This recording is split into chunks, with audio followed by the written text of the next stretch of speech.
The 3rd century was a period of crisis and instability for the Roman Empire.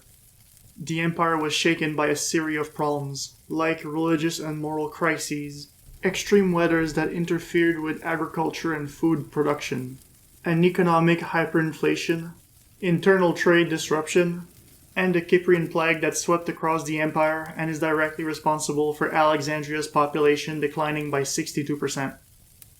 Then add the 3rd century crisis that started with the assassination of Emperor Severus Alexander in 235, in which in only 49 years, 26 different emperors and usurpers rose from among the officers to try and take imperial power for themselves. And it's a miracle the empire didn't collapse on itself. Roman authority had been so eroded by the constant infighting and lack of political stability that during the final years of the crisis, 2 different parts of the empire had declared independence: the Gallic Empire in the northwest, and the Palmyrian Empire in the east. It's in the middle of the chaotic 3rd century and its political crisis that Cniva, king of the Goths, appears out of the barbaric lands north of the Danube River, with a massive barbarian army under his command. This man, who comes out of nowhere in our historical sources, managed to inflict upon the Romans one of their most crushing defeats. In this video, we will discuss the story of Cniva and his exploits against the powerful Roman Empire.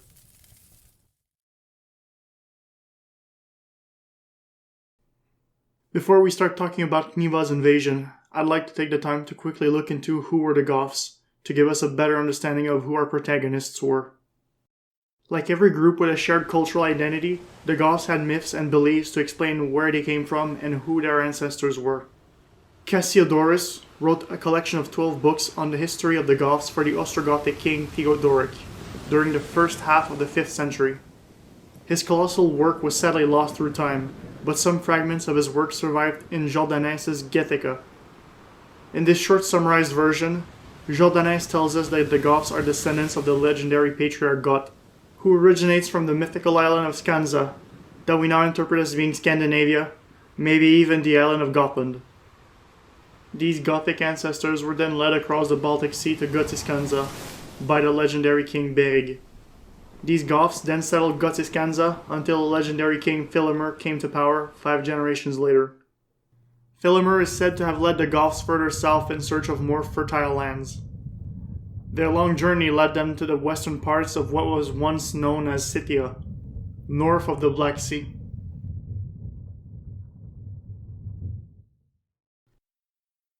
Modern historians usually take Cassiodorus and Jordanes with a grain of salt since they were trying to combine Gothic oral traditions with questionable Roman sources.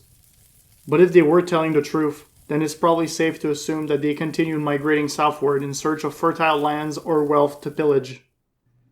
Because they first appear in Roman sources in 238, the year of the 6 emperors, when the Goths and their Carpi allies pillaged and ravaged the Roman city of Istria, located in the Roman province of Moesia, barely 3 years after the beginning of the crisis of the 3rd century and the assassination of Severus Alexander. On top of pillaging Istria, the Goths and Carpis managed to trade it back to Roman authorities for a tribute. The Goths continued to pillage and cause problems in Moesia until the rule of Philip the Arab, who ruled the empire from 244 to 249. Their raids in the border province of Moesia caused so much chaos that it led to the rise of 2 usurpers, Vacasianus and Trajan Decius. Decius took with him the legionaries posted along the Danube to go battle Philip the Arab and seize imperial powers for himself, which was a common practice in the Roman world. So while Decius, a proud pagan, left with his legionaries to seize imperial powers and was busy reforming the government and fighting the moral corruption caused by his Christian predecessor, the barbarians had a golden opportunity to pillage the Roman Empire without opposition. It was then that Cniva entered the scene in 250. Cniva was a Gothic king on top of an excellent strategist, who led an army of Goths, Dacian Carpis, Bastarnes, and Vandals into the Roman province of Moesia, to raid and pillage the undefended Roman lands. His army was divided into 2 groups. One of those groups was a detachment of 20,000 men, led by Argafe and Gunteric, who crossed the Danube River further downstream in the eastern parts of Moesia. This detachment first started by unsuccessfully sieging the city of Marcianopolis in northeast Moesia, and later headed southward into the province of Thrace. While Argafe and Gunteric were crossing the Danube and raiding Moesia, Cniva personally led 70,000 men across the Danube near the city of Oescus. As soon as they arrived in Moesia, Cniva and his army followed the flow of the river eastward until they reached the fortress of Novae. Novae was defended by the local governor, Trebonianus Gallus, and his army, who managed to defend the fortress and repel the Gothic invaders without achieving any victory against Cniva and his barbarian army. So after this stalemate, Cniva and his troops followed the river Hyatris southward towards the Haemus mountain range to pillage the city of Nicopolis ad Istrum, located to the north of the Haemus mountain range. Now at this point, we're not exactly sure what happened around Nicopolis. Joanne Mervyn Hussey's book, Cambridge Medieval History, apparently states that Cniva's army was ambushed by Decius and his forces in the vicinity of Nicopolis ad Istrum, hence the name of the battle. The Romans attacked the Gothic army by surprise, fought ferociously, and quickly won the advantage, forcing Cniva and his men to retreat. But contemporary historians like Ilkka Syvänne and Udo Hartman instead claim the Goths managed to pillage Nicopolis ad Istrum before Decius and his forces arrived, and that the barbarian army had time to head towards the Haemus mountains before Decius and his men even showed up. What's certain is that, just like Jordanus wrote in his book, after whatever happened around Nicopolis, Cniva and his men headed southward towards the Haemus mountain range, where they would have an easier time to defend against an enemy attack. They crossed the mountain range through the Shipka Pass, located 1150 meters above sea level, which led them into the Roman province of Thrace. Decius' army struggled to keep up with the Gothic army and forced marched through the Shipka Pass, trying to stop them from pillaging and raiding Thrace. After passing the mountain range, Decius ordered his men to set up camp south of the mountains, in an area close to the city of Beroe, located in Thrace. But apparently, Cniva had been watching them and was waiting for them, because he took advantage of the fact that both the Roman infantry and cavalry were exhausted to launch a surprise attack on the Roman camp. Something that must be understood about the Roman army is that the key to their success is their formations, drills, and discipline. Roman soldiers were not trained nor were they equipped to fight in loose formation.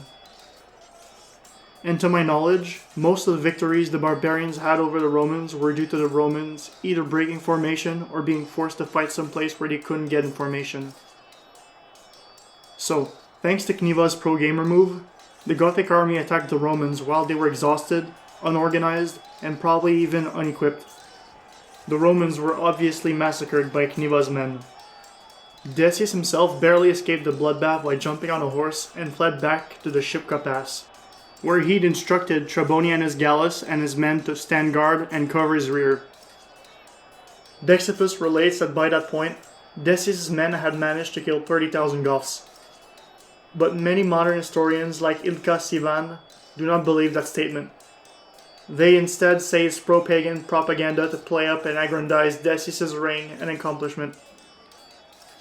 Syvänne instead thinks that if it was true that Decius' men had killed 30,000 Goths by then, Dexippus probably mixed up different independent tribal groups that had attacked the western parts of Moesia and Thrace around the same time as the Goths crossed the Danube, and that Dexippus wrongly assumed that those other barbarian groups were also Goths.